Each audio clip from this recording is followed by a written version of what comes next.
live right here on this Football Friday on the early line on SportsGrid. The eve of real college football, even if it's week 0. On this Friday night, though, a triple header of action around the National Football League in preseason week number 3. It is the final week of the NFL preseason before we get the real thing starting in less than 2 weeks. DRS 3 games tonight. We have a game down south in Atlanta between the Falcons and the Jaguars. 7-point spread in favor of the Jags. We've got an all-sunshine state affair between the Bucs and the Dolphins and the Raiders and the 49ers that we'll talk about in just a moment. A former Northern California clash. Some very lofty spreads, though. We've got 7.5 in favor of San Francisco, 7 in favor of Jacksonville. Again, we got to dive through the reports here and make sure our research is on point. That would almost lead me to believe when you see a touchdown number, might we see some starters tonight in Jacksonville and for the 49ers?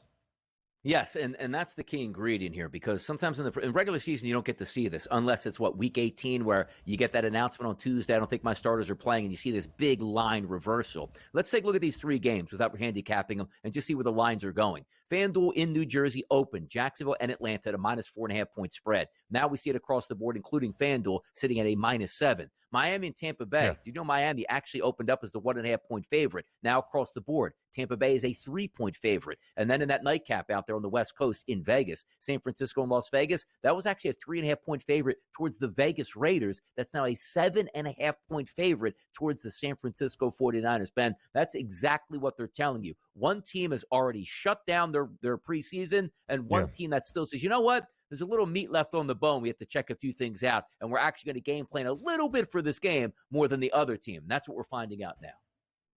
Yeah, it is really interesting, Donnie, the philosophy that we are seeing develop here in the 3-game preseason slate. Trevor Lawrence did not play in week number 2 for Jacksonville, but he is going to play in week number 3. He played in the preseason opener against the Chiefs, had 1 offensive possession, and did lead a touchdown drive. The Jags, I believe, if I am not mistaken, are a perfect, 2-0 so far throughout this preseason, looking to make it a perfect 3-0. What perhaps is more peculiar about this game than even Trevor Lawrence getting some reps as a touchdown favorite is the sentiment in Atlanta that Michael Penix Jr. has done all that he needs to do at the quarterback spot and is not going to play tonight against Jacksonville. I know that you and Kevin have talked about this on the money line, and if you're listening on SportsGrid Radio, perhaps you have seen one of the promo clips going around during the commercial break where I think Kev makes a very astute point. Unless we get an update out of Atlanta that Kirk Cousins is not ready to go from the Achilles injury that ended his 2023 season after only 10 games, what in the world are they doing with Penix Jr.? And by the way, I thought the quote was something like, we're going to bring a brand new energy to this show here, so we might be getting our quotes backwards here on that commercial at this point. But anyway, when we look at that game, look, the 7-point line, are we just getting John Paddock at this point? Is that who's going to be playing for Atlanta? Because Penix isn't playing, Kirk Cousins isn't playing. Taylor Heineke, who's been a veteran for a while, needs 3.5 quarters of burn? Or are you just going to a guy like, hey, kid, this is your moment to shine. You're not going to probably make this football team. Call your family. You're getting 4 full quarters tonight of action. That's what it's telling me right now, where Jacksonville might have a little bit more competency at the quarterback position. That's really what it's all about in preseason, but that's the only thing I can figure. But getting back to your Atlanta point, your goal is for Penix not to play this year. Let him burn in the preseason so at least he can get those game reps in and show your fan base and your general manager, if he needs to step in, he's ready to go. A series against maybe some backups. You know what? We saw all we need with this kid at this point now. Nothing makes sense. And almost like, Ben, sometimes you're rooting against the team while not really rooting against them. It's like, boy, if this goes up in flames for Atlanta, it's like, see that? Why did you take that draft pick? It didn't make sense to begin with. It seems like they're setting themselves up for that, where no matter what happens, you're going to be able to throw eggs at the Atlanta Falcons like, bad franchise. Yeah. I feel terrible for Michael Penix Jr. I would want to play football if I knew that my future in Atlanta probably wouldn't really start for the next 2 to 3 years. The Falcons remain a -145 favorite to win the NFC South division. They also extended A.J. Terrell, their 5th-year cornerback. We're about to enter year number 5 for Atlanta, 4-year deal worth more than $80 million, making him the second highest paid cornerback in the National Football League. Atlanta's made some good moves defensively in the last week plus. they acquired via trade with New England Matthew Judon. They brought in Justin Simmons as well, one of the formerly great safeties in the NFL, but still was a late free agent acquisition this summer. Still, I have my questions on the Falcons. We are not going to see Tua Tagovailoa tonight for Miami. The Bucs remain a short favorite in the Sunshine State Showdown. 3 points is the spread in favor of the Buccaneers. The highest total, though, of this Friday night, 37.5. Yeah, and also if we're looking at backup quarterbacks once again, you said that's interesting that Tampa Bay is going to be the favorite because typically, obviously, you're not going to see Tua Tagovailoa, but they do have some quality, competent backup quarterbacks that do have some NFL experience. But again, we're also reading the tea leaves. We don't actually know who's playing here, and there's a reason why Miami opened up as the favorite and now sit as that 3-point underdog, which means Tampa Bay might say, like, you know what? Maybe the starting quarterback doesn't play, but we're going to play some of our defense here for a quarter. We don't know the results per se, what's going to happen at the end of the game. But the one thing I do trust is those lines just don't move because it's fun and there's betting markets here. Those lines are moving here because information is out there who a certain team expects to play more second and third stringers than obviously first stringers here. And that's what we're probably getting out of it. Miami looks the part saying, you know what? We're ready to go for the regular season, and maybe Tampa is going to play their defense or their offense, maybe an extra series in this game, which isn't enough, but that could tilt the balance of, hey, look at that, my starters were in. You went 3 and out back-to-back with your offense, and our offense was able to get a field goal early, and there you go.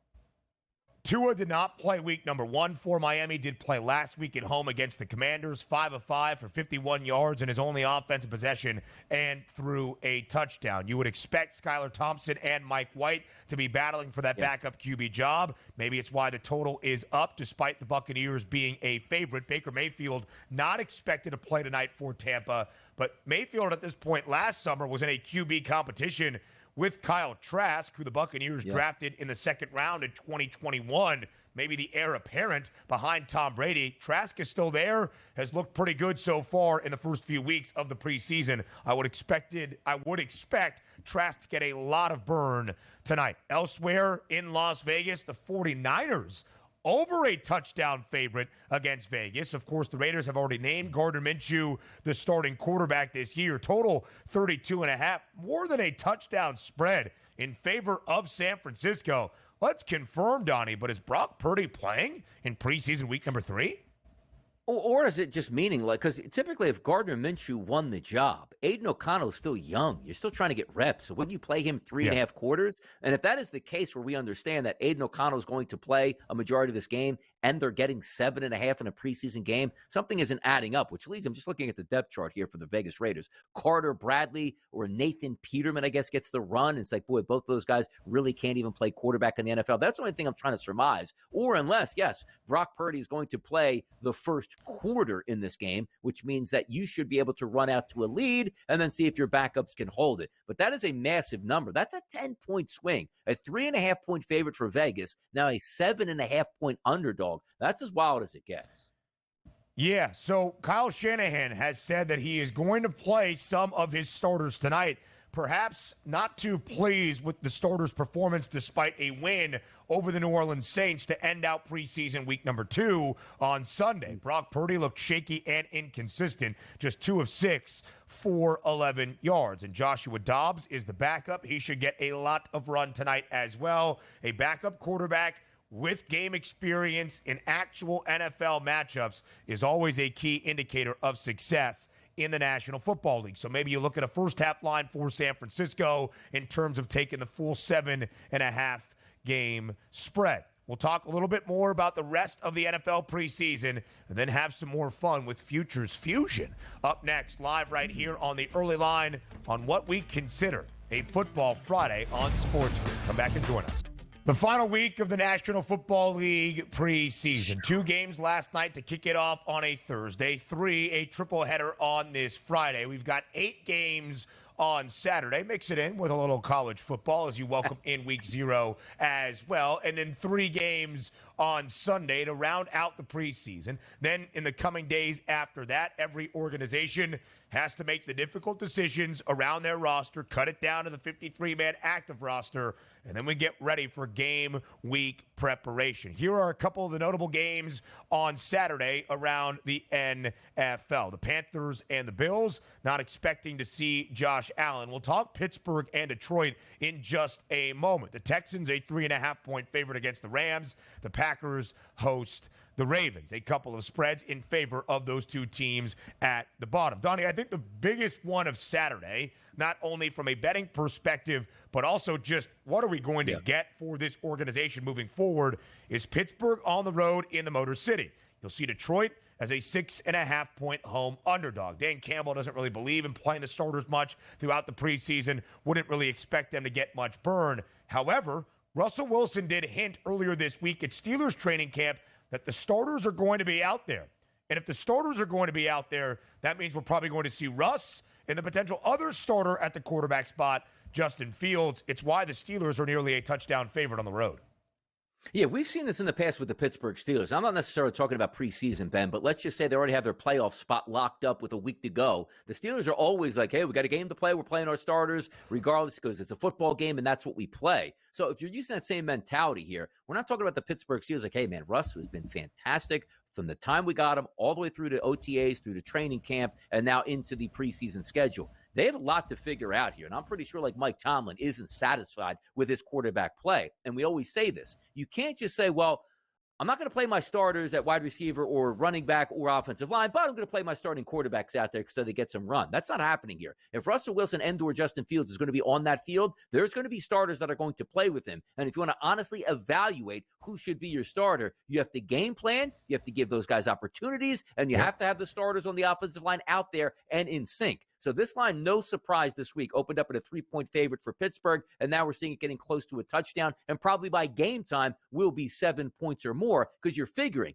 Pittsburgh is trying to figure things out. Detroit is just looking to get now into the regular season. This game would make some sense from a Pittsburgh betting side of it. Yeah, it absolutely would. Russell Wilson and Justin Fields both played 5 possessions last week, or both got 5 possessions at the helm of the Steelers offense. It did not go well. Only 3 points scored out of Pittsburgh. It was a field goal drive led by Fields. A lot to figure out for the Steelers. Other games on Saturday. Might we see Jahan Dotson in an Eagles uniform tomorrow, DRS? The Birds, a 2.5-point home favorite against the Vikings. I don't think that's going to be the case here, but when you are looking at those spreads and you say the Philadelphia Eagles are a favorite, because we like the backup quarterback situation in Philadelphia, whether or not it's even going to be Kenny Pickett, which they want to tell you is already the quarterback number 2. Like Tanner McKee has been a very good quarterback in preseason, and if he's going to get like the majority of the time out there, at least get 2 quarters or so, he's probably going to be a decent weapon. And also, Minnesota, what are we playing for? Sam Darnold, you're not going to see there. Obviously, J.J. McCarthy is out for the season, so maybe the Philadelphia Eagles should be a slight favorite in this one, but should be a boring game, but interesting. It's very rare that the Philadelphia Eagles on a Saturday. Usually the Eagles are always a Thursday night football team, primarily through the preseasons of the past 20 to 25 years. It's interesting to see them playing on a 1 o'clock Saturday game at home. That's interesting. It really is. Another spot just to pay attention to. Robert Saleh confirming earlier this week that Aaron Rodgers, who they said would be held out for all the preseason, is going to be held out for all the preseason. A MetLife finale for both the Giants and the Jets facing off on Saturday night. The G-Men, a slight 2.5-point favorite. That means Aaron Rodgers' first action back in an NFL game after only 4 offensive plays last year on the opening Monday night of the year will be the opening Monday night of this year over 2 weeks away in San Francisco. The 3 games on Sunday, just so you get a peek, the Tennessee Titans and the New Orleans Saints, the Cardinals and the Broncos. Might not actually see a lot of Bo Nix, who has been great this preseason after being named the starter for Denver. The Patriots and the Commanders. Listen, I don't think we see Jaden Daniels. I don't know what the Patriots are going to do, but they're a 4.5-point favorite. Hey, just know, Gerard Mayo put Bailey Zappi back into the game last week against the Eagles on Thursday night to try to win the football game. They did not. Anybody's bet is a good one on New England. I have no idea what the Patriots are doing in the preseason or with their quarterback room at this moment. Yeah, it feels like maybe it's the Super Bowl for the Patriots. Like, we better get those wins now because they're going to be really tough over the first 10 weeks with that hellacious schedule that they have. But I expect we're still going to be taking a look at who that quarterback might be. And I don't even know who's even going to be the starter in this game. But if I was playing this and you're supposed to have Jacoby Brissett as your starter for the season, he doesn't play in this game. And I just let Drake May spin. And quite frankly, if Drake May looks really good, even with backup players, I'd probably make him my starter week 1 as well. Yeah, we'll see exactly what happens. All right, DRS, some more Football Friday Futures Fusion to end out this segment and into our next one. Now, Joe Frizo, did you come up with these, or are these on the FanDuel Sportsbook? Because yesterday it was a or. Okay, these are and. So you add them together. It is not an and. It is an and, right? It's not an or, right? These are combined. All right. This is the fusion. We love it. Okay, so here are the fusions. Donnie, here's the first one. The Chicago Bears to win the NFC North and the Pittsburgh Steelers to win 7 or less regular season games. Is it a good bet? If you had to wager, which one would you like more? Man, that's crazy. By the way, like the Chicago Bears, again, we're talking about a plus 750 price. So it's not plus 100, like, oh, that's a dumb bet. Like, no, you're getting a nice return on your investment. But the question is going to be is, like, we expect big things from the Bears, still with the rookie quarterback. But when you flip it over to the opposite side, the Pittsburgh Steelers to win 7, usually it's or more games. Like, they always are 500. This is 7 or less, which means they're markedly under 500, which means 7-10 or less on the season. That's a tough one. If I had to bet it, it probably would be the Bears to win the NFC North, even though they have a rookie quarterback and Detroit's really good and the Packers are, because the Steelers, the bottom would have to fall out on that franchise for them to get 6 wins, though, for 7 wins, right? So that's the way I would probably play it at that point. I wouldn't play it together, but if I was betting either one, probably more likely the Steelers are going to win more than 7 games. Right, and yesterday we chose between some match bets put together, the future fusions versus another future fusion. These are kind of parlays from a season futures perspective. More on them on a Football Friday next. Yesterday on the early line, if you were not with us, you should have been, but if you were not, we showed you Futures Fusion, a new category on the FanDuel Sportsbook under the National Football League tab, where you could put a couple of things together. The FanDuel putting basically season-long futures bets together. We compared them yesterday. Now we just talk about the fusions as they are. Our first one, the Bears to win the NFC North and the Steelers to win 7 or less games. It is a combined parlay at plus 750. I don't like either of these bets. I think the Bears at plus 340 to win the NFC North is as much of a return as you would need for a long shot. The Steelers, of course, 7 wins or less because they have never won 7 games or less in 17 years under Mike Tomlin, and the win total is 8.5. Although I question what Pittsburgh is doing at the quarterback spot, I don't like either of those bets, so I don't like the futures fusion as it stands. Here's another one out of the AFC North. The Cleveland Browns to win the divisional crown and the Bengals to miss the playoffs. Donnie, would this be a parlay that interests you? Which do you think is most likely if one of them had to cash? Probably more interesting than the first one. The reason I say it, the Chicago Bears don't have any correlation to the Pittsburgh Steelers winning 7 games or less. But you can take a look here. The Cleveland Browns and the Cincinnati Bengals playing in the same division in the AFC North. So theoretically, if the Browns do win the AFC North, they probably handled their business in both games, I would assume, against the Cincinnati Bengals. Therefore, a couple losses helps to try to keep them out of the playoffs and the wild card round. It's a plus 850 price, which is nice. Now, granted, I don't think the Cleveland Browns are going to win the AFC North. So it's sort of tough to sort of, let me say, like, build my case towards making this happen on this parlay. But I do see the Cincinnati Bengals with a legitimate chance to miss the playoffs this year. Keep in mind on something. We still haven't seen Jamar Chase yet. And I know this, like, the Schefter stuff comes out, and then you see, I think Ocho Cinco was out here trying to, Chad Johnson trying to say, you know what? He should have a contract this week, but if he doesn't, he's sitting out. So nobody really knows what's going on. But I don't know if he doesn't show up in week 1 or if they don't pay him and he says, okay, I'll show up, but I'm only going to half-ass it in practice and I'll show up to the meetings, but I just really wanted my money. You're not giving it to me. So I look at that also from the Bengals and say, Joe Burrow is the quarterback. They haven't played him in the preseason. And I understand that some teams are not going to play their quarterbacks in the preseason. Philadelphia Eagles, New York Jets, just a few to name at this point. But Joe Burrow, with that injury that he has, he even said, like, I just wish I could go out there and get hit at first. Like, it's not even so much about me getting tackled, but when I land awkwardly and have to put my hand in the Steelers. Yeah, Joe Burrow did play in week number 1 of the preseason, 5 of 7, 51 yards and a touchdown, but he has not played each of the past 2 weeks. Listen, I don't think this is the worst bet.